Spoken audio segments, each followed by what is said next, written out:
సహచార మంత్రివర్గ సభ్యులు, పార్లమెంట్ సభ్యులు, శాసన సభ్యులు,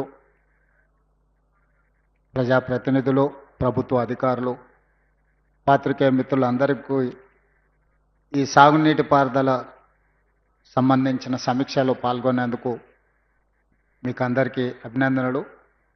ముఖ్యంగా గోదావరి జలాలకు సంబంధించిన వివాదం గత కొంతకాలంగా రాజకీయ రంగు పులుముకుంటా ఉంది. ఈ నేపథ్యంలో నేను స్పష్టంగా సూచన చేయదలుచుకున్నా, మనం కష్టపడి ప్రాజెక్టులు నిర్మించుకొని గోదావరి పరివాహక ప్రాంతాన్ని, ముఖ్యంగా ఉత్తర తెలంగాణను సస్యశ్యామలం చేసుకోవాల్సిన సమయంలో అనవసరమైన ఆరోపణలు, అబద్ధపు ప్రచారాలతోని తెలంగాణ ప్రజలకు ఎలాంటి ప్రయోజనం లేదు.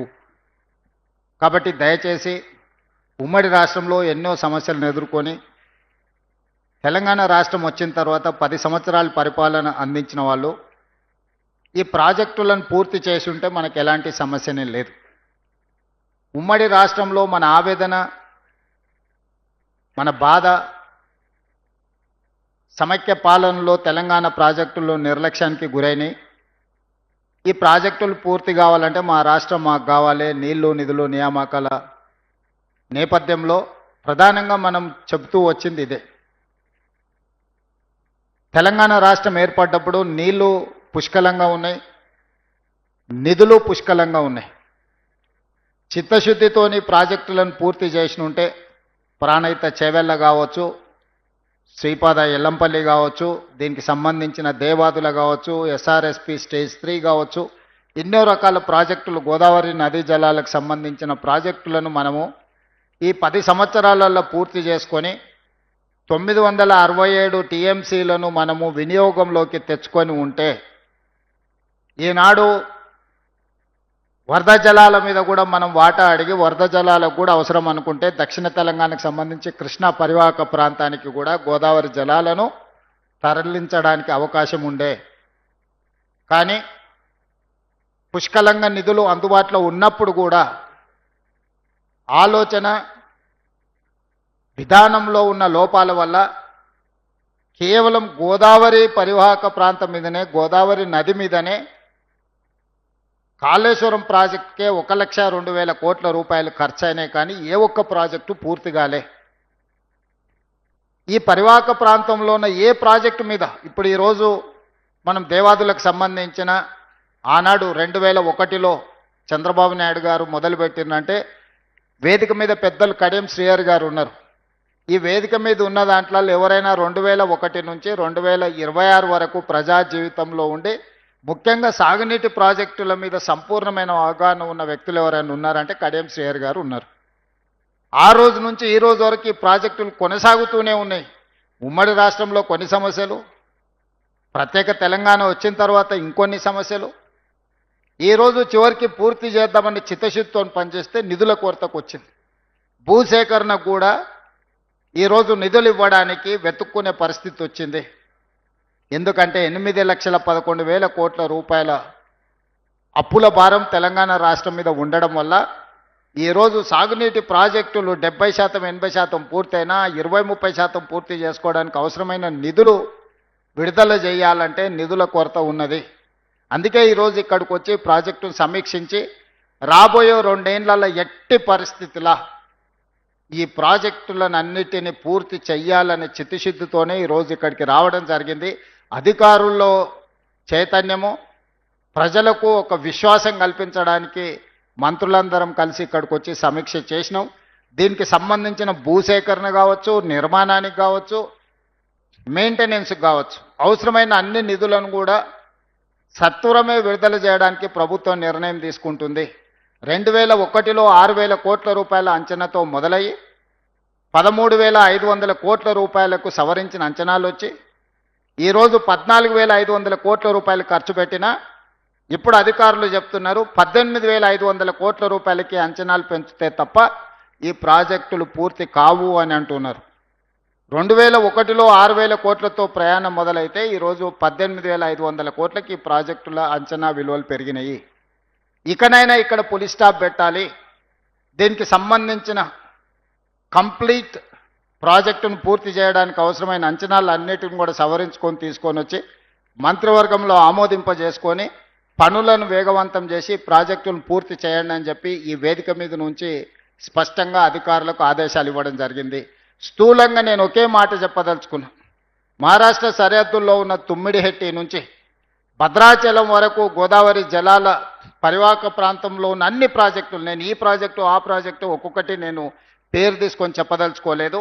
అన్ని ప్రాజెక్టుల మీద పూర్తి స్థాయి సమీక్ష చేసి ఎట్లయినా సరే ఈ ప్రాజెక్టులను పూర్తి చేసుకోవడానికి ప్రయత్నం చేస్తాము. ఈరోజు కాళేశ్వరం మహా అద్భుతం అని చూపించిన 2 సంవత్సరాలు మేము వచ్చినప్పటి నుంచి కాళేశ్వరం నుంచి చుక్క నీరు కూడా ఎత్తిపోయకపోయినా భారతదేశంలోనే అత్యధికంగా వరి ఉత్పత్తి చేసిన రాష్ట్రంగా ఈ 2 సంవత్సరాలు 4 పంటలు మనమే మొదటి స్థానంలో ఉన్నాం. గతంలో కల్పించిన భ్రమలన్నీ కూడా ఇవి భ్రమలే అన్న సంగతి ఈరోజు ప్రజలకు అర్థం కావాలి.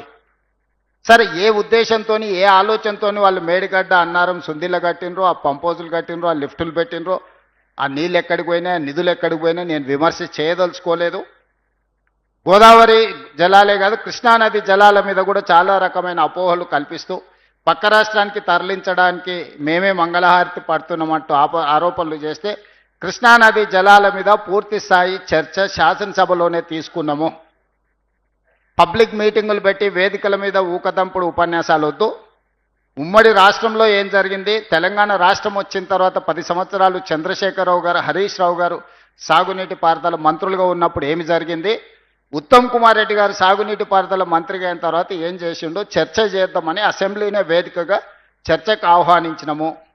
కృష్ణానదికి సంబంధించిన సంపూర్ణమైన చర్చ మొన్న జరిగిన శాసనసభలో చర్చ పెట్టినాం, సమాధానం చెప్పినాం, వివరణ కూడా ఇచ్చినాం ప్రజలకు. ఇప్పుడు నా సూచన ఒక్కటే మిత్రులకు, మీ తప్పిదాలను కప్పిపుచ్చుకోవడానికి మా మీద ఆరోపణలు చేయడం వల్ల సమస్య పరిష్కారం కాదు. మీరు తప్పు చేసిందా చేయలేదా అనేది ప్రజలు గుర్తించిండ్రు, ప్రజలు శిక్షించిండ్రు. దాంతోనైనా మీలో మార్పు వస్తుందని, పరివర్తన వస్తుందని మేము ఆశించినాం. ఆ దిశగా మీ మాటలు కనిపించడం లేదు. ఏదేమైనా నేను మిత్రులకు సూచన చేస్తున్నా, గోదావరి నదీ జలాలకు సంబంధించిన వివాదాల మీద కూడా శాసనసభలో చర్చ చేద్దాము. ముఖాముఖి కూర్చొని మీ అనుభవం 5 సంవత్సరాలు హరీష్ రావు గారు, 5 సంవత్సరాలు చంద్రశేఖరరావు గారు సాగునీటి పారుదల శాఖ మంత్రులుగా పనిచేశారు. 10 సంవత్సరాలు వాళ్ళిద్దరే ఈ శాఖను నిర్వహించారు. ఉత్తమ్ కుమార్ రెడ్డి గారు 2 సంవత్సరాలే అయింది నిర్వహించి. 10 సంవత్సరాల మీ అనుభవంతో మీరు సాధించిన విజయాలేంది, మీరు మాకు అప్పజెప్పిన వారసత్వం ఏంది, మాకు అప్పజెప్పిన వారసత్వంలో మేము పాల్పడిన తప్పిదాలేంటివి, మీరు విషయాన్ని విఫలీకరించి సభలో చెప్పండి. ఒకవేళ మేము ఏదైనా సవరించుకునేది ఉంటే సవరించుకోవడానికి మాకు ఎలాంటి అభ్యంతరం లేదు. మేము మేధావులం కాదు, 80,000 పుస్తకాలు చదవలేదు, లేకపోతే మేము ప్రపంచ జ్ఞానులం అని కూడా మేము చెప్పడం లేదు. మేము మనుషులము, మేము చదివి తెలుసుకుంటాం, మేము అడిగి తెలుసుకుంటాం, మేము సూచన చేస్తే తీసుకుంటాం. మేము పరిపూర్ణమైన జ్ఞానం ఉన్నాం, మేము జ్ఞానవంతులమని నేను కానీ మా మంత్రి గారు కానీ చెప్పడం లేదు. మీ అనుభవం 10 సంవత్సరాలు, మా అనుభవం 2 సంవత్సరాలు. మీరు 10 సంవత్సరాల అనుభవంతో మాకు సూచన చేయండి. 2 సంవత్సరాల అనుభవంతో మేము ఆ సూచనలు తీసుకొని ప్రాజెక్టులను పూర్తి చేస్తాము. మూడోది, పక్క రాష్ట్రానికి నీళ్లు తరలించుకెళ్ళడానికి ఈ ప్రభుత్వమే సహకరిస్తుందన్నట్టుగా ఆరోపణలు చేస్తారు. నేను మీడియా మిత్రులను ఇక్కడ ఉన్న వాళ్ళని అడుగుతున్నా, ఎవరైనా ప్రజా జీవితంలో ఉండి తెలంగాణ ప్రజల ఓట్లతోని ఎన్నికైనా ఎవరైనా అయి ఉండొచ్చు. ఆంధ్రప్రదేశ్ నుంచి వలస వచ్చి ఇక్కడ సెటిల్ అయిన వ్యక్తి కూడా ఇక్కడ ఎన్నికల్లో పోటీ చేసి ఇక్కడ ప్రజాప్రతినిధిగా ఉంటే ఆంధ్రప్రదేశ్కి ఎవరైనా సహకరిస్తారా? ఈ ఆరోపణ అతికెట్టన్న ఉండాలి కదా. ఇతరులు తరలించుకోవడానికి మీరు సహకరిస్తున్నారు, మీరే వాళ్లకు నీళ్ళన్నీ వదులుతుండ్రు అని ఇట్లాంటి చౌకబారు ఆరోపణలతోని ఏమీ ప్రయోజనం లేదు. నేను సూచన చేస్తున్నా చంద్రశేఖరరావు గారికి, హరీష్ రావు గారికి, దయచేసి చౌకబారు విమర్శల వల్ల తెలంగాణ గౌరవాన్ని దెబ్బతీయకండి. ఈ ప్రభుత్వానికి ఎలాంటి భేషజాలు లేవు. ప్రతిపక్షం సూచన చేస్తే ఆ సూచనలని నిజంగా అందులో ఏమైనా విషయం ఉంటే వాటిని స్వీకరిస్తాము. మేము చేస్తున్న పనులలో ఇంకా కొంచెం మెరుగ్గా చేయడానికి మీరు ఏం సలహా చెప్తారో చెప్పండి.